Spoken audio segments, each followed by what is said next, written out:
Bonjour, bienvenue sur cette vidéo présentation express des Brothers, je suis Florent, et pour cette vidéo, on va parler de Rex Bleu.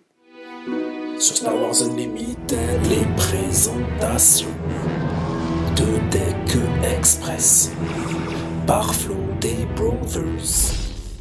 Comme d'habitude pour commencer, voilà, je présente la decklist. Vous pouvez la retrouver effectivement dans la description, comme à chaque fois, dans le lien SWUDB. Et voilà, c'est terminé pour l'affichage de la decklist. Donc grosso modo, sans rentrer dans les détails, Rex, quand il n'est pas déployé, pour 2 ressources, on peut créer un jeton clone à condition qu'on ait attaqué avec unité. Ça sous-entend que T1, étant donné qu'on n'a pas d'unité pour attaquer, ben on ne peut pas le faire T1, et après si les conditions sont remplies, on peut dès le T2, T3, etc.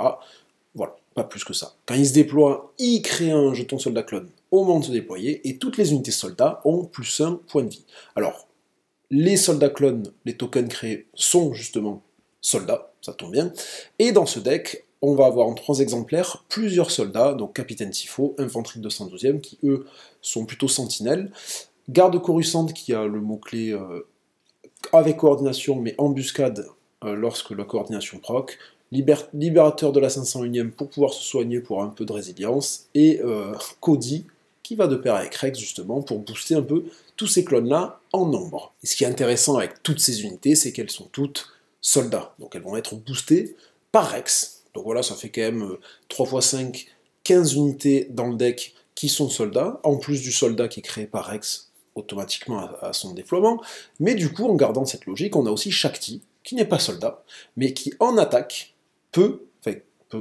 créer un jeton soldat clone qui, voilà, comme j'ai dit précédemment, est soldat. Donc ça fait encore plus de soldats qui peuvent être sur le board. Donc voilà, je me répète, vous l'avez compris, le but c'est quand même de flood le board dans l'arène terrestre et de dominer cette arène terrestre, parce qu'on va créer quand même bon nombre de soldats clones. Et pour en bénéficier de ça, du fait d'avoir beaucoup d'unités, rien de mieux qu'Amiral Ackbar, qui est une unité qui n'est pas république justement dans ce deck, c'est la seule unité qu'on va mettre en 3 exemplaires, qui est rebelle officiel 1, récupération 1, mais surtout, une fois joué, vous pouvez infliger à une unité des dégâts égaux au nombre d'unités que vous contrôlez dans son arène. Donc si vous avez plein de soldats clones sur le board, et bien ça peut gérer une unité en face. Donc en fait, cet Amiral Ackbar, faut pas le voir comme une unité, même si c'en est une évidemment, il faut le voir vraiment comme un contrôle, tout simplement.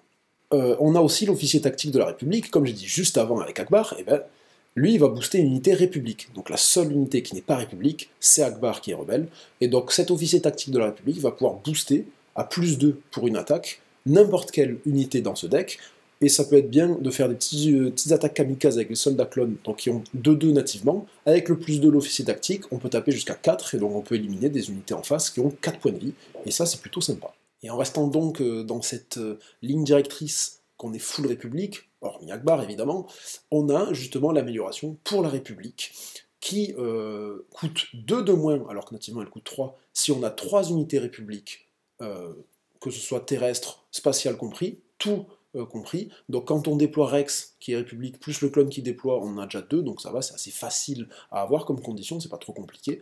Donc pour une seule ressource, si on remplit cette condition, on rajoute 2-2, ce qui est franchement très bien pour une seule ressource, et aussi l'unité attachée gagne coordination, donc si on a 3 unités minimum sur le board, récupération 2, ben là si on remplit tout ça, surtout si on met sur unité redressée, franchement c'est peanuts. Et là, on en vient à notre combo de la mort dans ce deck, avec la carte Renfort de Ewing, donc cet événement qui dit « Cherchez parmi les 10 cartes au-dessus de votre deck jusqu'à 3 unités pour un coût combiné de 7 ou moins, et jouez chacune d'entre elles gratuitement. » Donc le coût, je rappelle, c'est le nombre qui est écrit en haut à gauche, en jaune, c'est tout, sans prendre en compte les pénalités d'affinité. Donc justement ce combo, donc je mets bien l'accent sur le coût, hein. Ce combo va prendre en compte le chancelier Palpatine qui est jaune, alors que nous on est sur du bleu-vert, d'accord? Donc je remets bien l'accent sur le fait que le chancelier Palpatine coûte seulement 4 ressources, qu'on va jouer gratuitement. Donc par le biais de l'événement Renfort du Wing, on a encore 3 à dépenser, puisque 4 plus 3 font 7, donc on a jusqu'à 7. Donc on peut en plus de chancelier Palpatine jouer avec le Renfort du Wing une unité qui coûte 3 ou moins. Donc le tour où vous jouez Palpatine avec Renfort du Wing, parce que vous n'allez jamais le payer pour 8 ressources avec les pénalités, hein, donc quand vous le jouez avec Renfort du Wing, il n'est pas spécialement impactant à ce tour-là. il va falloir attendre le tour d'après, où normalement, si on ressource, on est à 8 ressources, et si on joue en défense de Kamino, ça va être très fort avec le pouvoir de Chancelier Palpatine, qui dit que chaque unité que vous créez entre en jeu redressée, et en défense de Kamino, on va aller suicider chacun de nos soldats clones sur des unités adverses.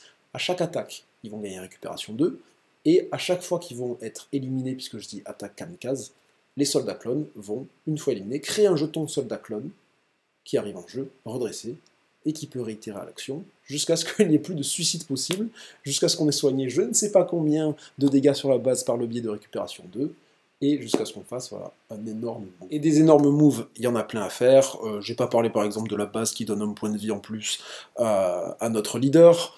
Bref, comme vous avez compris, le concept de la présentation express c'est d'aller assez vite, je ne présente pas toutes les cartes. Donc vous pouvez justement découvrir la decklist sur le lien pour découvrir plus en profondeur. J'espère que cette courte présentation vous a plu, et sur ce, il ne me reste plus qu'à vous souhaiter